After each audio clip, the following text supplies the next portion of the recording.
Oke, assalamualaikum warahmatullahi wabarakatuh. Kami di sini mau mempresentasikan artikel ilmiah untuk tugas pengganti AKM dengan tema kepemimpinan dalam pendidikan.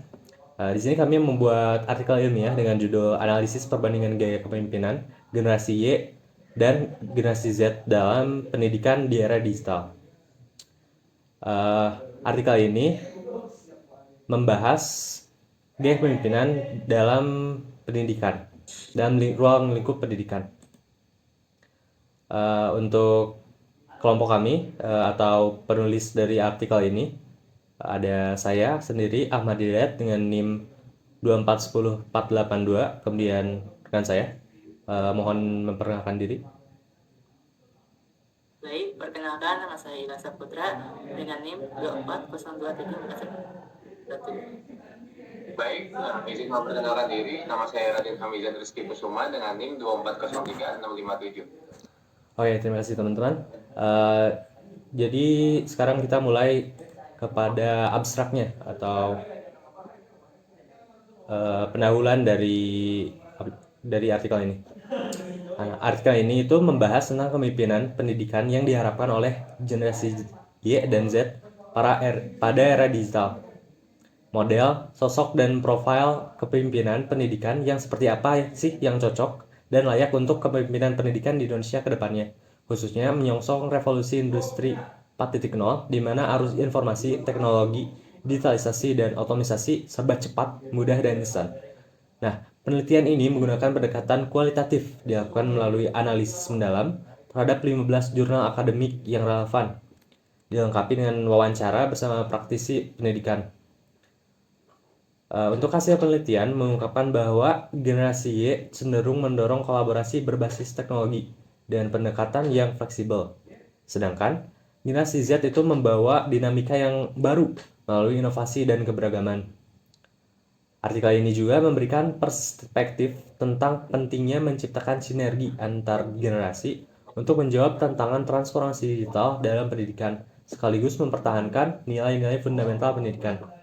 Selain itu, artikel ini memberikan strategis praktis untuk meningkatkan keberhasilan kepemimpinan lintas generasi melalui pelatihan dan adaptasi teknologi yang terus berkembang.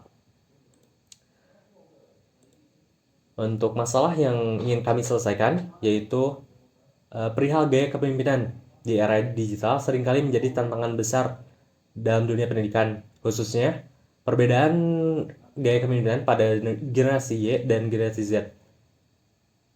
Karena mereka itu memiliki perbedaan yang cukup signifikan dalam pendekatan mereka terhadap komunikasi, manajemen, maupun pengambilan keputusan. Sehingga sulit untuk menentukan gaya kepemimpinan yang paling efektif untuk mengolah keduanya secara bersamaan atau bersinergi. Nah, tantangan ini memengaruhi efektivitas pengajaran, kolaborasi antar individu, dan adaptasi teknologi dalam lingkungan pendidikan. Nah, apa yang ingin kami buktikan atau sangkal dalam artikel ini? Bahwasanya penerapan gaya kepemimpinan tertentu dapat meningkatkan efektivitas manajemen dan interaksi dalam pendidikan di era digital ini. Gaya kepemimpinan berbasis kolaborasi yang lebih cocok untuk Gen Z atau generasi Z dapat diimbangi dengan pendekatan kepemimpinan berbasis pengalaman yang lebih disukai oleh generasi Y atau milenial untuk menciptakan lingkungan pendidikan yang inklusif dan adaptif. Nah, untuk tujuan penelitian ini, yang pertama itu adalah menganalisis perbedaan gaya kepemimpinan. Yang kedua adalah mengatasi tantangan kepemimpinan antar generasi. Yang ketiga adalah memberikan rekomendasi gaya kepemimpinan. Penelitian ini bertujuan untuk memahami perbedaan mendasar antara gaya kepemimpinan generasi Y dan generasi Z dalam konteks pendidikan, terutama di era digital yang sangat dinamis ini.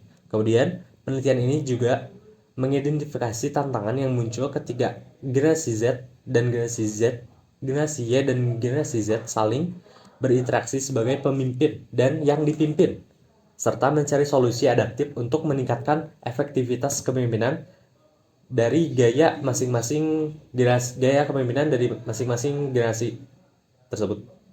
Hasil penelitian ini diharapkan memberikan rekomendasi gaya kepemimpinan yang relevan untuk pendidikan, baik untuk generasi Y maupun generasi Z, dengan fokus pada penerapan yang lebih efektif dan harmonis tentunya. Kemudian di bagian metodologi akan dipaparkan oleh rekan saya, Raden. Silakan untuk Raden untuk memaparkan bagian metodologi. Baik, izin masuk untuk oke, pertama di sini ada kita metodenya menggunakan metode kualitatif. Penelitian ini menggunakan metode kualitatif yang berfokus pada pengumpulan dan analisis data deskriptif untuk memahami makna dan fenomena yang diteliti. Studi kasus dijadikan pendekatan utama tidak hanya untuk meneliti masalah, tetapi juga kelebihan atau kekurangan suatu kasus. Penelitian berjudul Analisis Perbandingan Gaya Kepemimpinan Generasi Y dan Generasi Z dalam Pendidikan di Era Digital ini mengamati serta menganalisis gaya kepemimpinan kedua generasi tersebut dalam konteks pendidikan di era digital dengan menggunakan data yang tersedia untuk membandingkan karakteristik kepemimpinan mereka.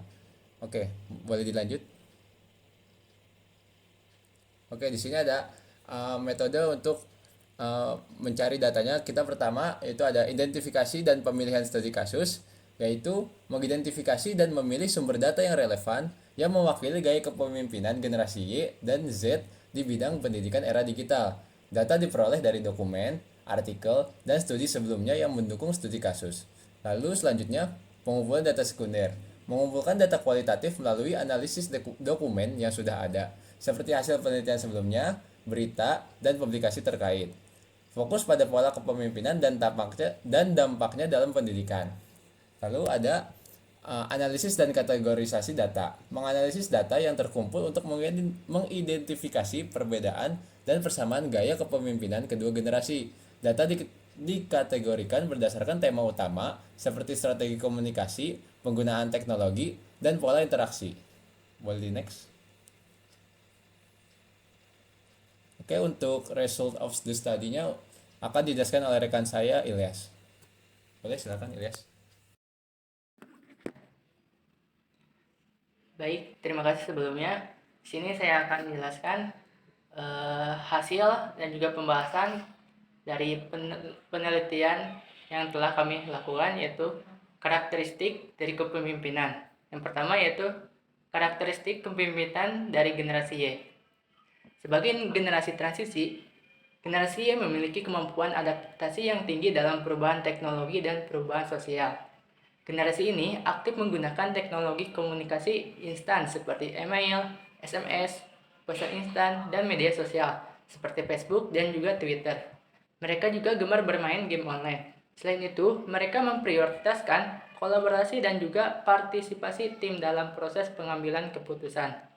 Generasi ini juga cenderung lebih berani dalam berinovasi dan juga memiliki motivasi untuk menciptakan startup atau memulai usaha dan bisnis baru karena tantangan tersebut membuat semangat mereka membara, sehingga mampu menciptakan suasana kerja yang inklusif.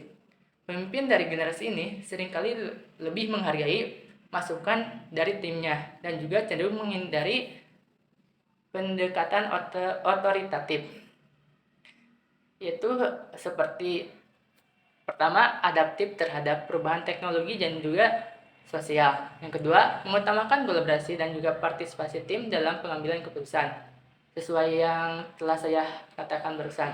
Yang ketiga ada memiliki semangat inovasi dan juga keberanian mulai usaha. Yang terakhir, itu cenderung menghargai masukan tim dan menghindari gaya otoritatif. Yang kedua yaitu generasi Z.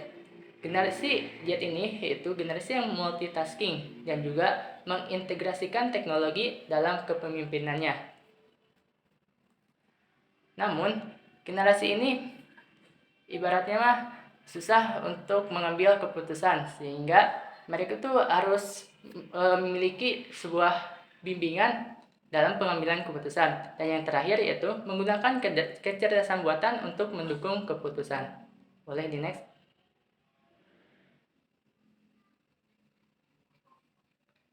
Nah, salah satu cara untuk meningkatkan kepemimpinan pendidikan di era digital ini yaitu melakukan kolaborasi antar generasi.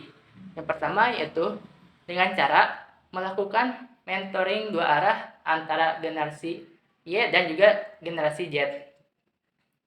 Yang dimana generasi Y ini berperan sebagai pengalaman mereka menyatukan nilai-nilai tradisional dengan kebutuhan modern yang berkembang pesat. Sementara generasi Z memberikan bantuan dalam meningkatkan literasi digital dan juga pemahaman mengenai teknologi. Yang selanjutnya yaitu kolaborasi melalui pelatihan, workshop, dan juga proyek bersama untuk saling memperkuatkan kemampuan. Boleh di next. Selanjutnya yaitu tantangan dari perubahan atau perbandingan generasi Y ke generasi Z ini memiliki tantangan seperti perbedaan gaya komunikasi dan juga resistensi terhadap perubahan. Jadi terdapat gaya komunikasi yang berbeda nih antara generasi Y dan juga generasi Z. Yang selanjutnya yaitu stereotip antar generasi sebagai hambatan utamanya. Boleh di next. Yang selanjutnya yaitu peluang. Yang pertama ada mengelola perbedaan untuk menciptakan inovasi. Jadi perbedaan ataupun tantangan-tantangan sebelumnya kita jadikan sebuah inovasi baru untuk agar pendidikan di kita ini maju, apalagi di era digital seperti sekarang ini.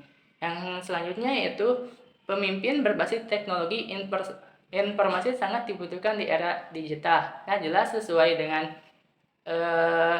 judul artikel yang kami gunakan yaitu pendidikan di era digital ini karena agar visi Indonesia Emas 2045 ini dapat terwujud. Boleh di next. Yang selanjutnya yaitu conclusion. Jadi kesimpulan dari artikel ini yaitu gaya kepemimpinan generasi Y dan juga Z memiliki karakteristik yang unik yang dapat saling melengkapi. Generasi Y yang adaptif dan juga kolaboratif mampu menciptakan lingkungan kerja yang inklusif. Sementara generasi Z yang inovatif dan berbasis teknologi membawa keberagaman dan juga kreativitas dalam kepemimpinannya. Kolaborasi lintas generasi menjadi kunci untuk menghadapi tantangan transport digital dengan menggabungkan pengalaman generasi Y dan juga kemampuan digital generasi Z atau disebut sebagai tadi yaitu melakukan mentoring bersama.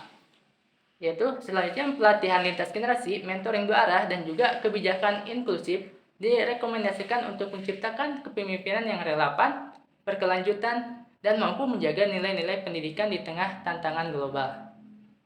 Boleh ini. Oke, baik. Terima kasih untuk pemaparannya kepada Raden dan juga Ilyas.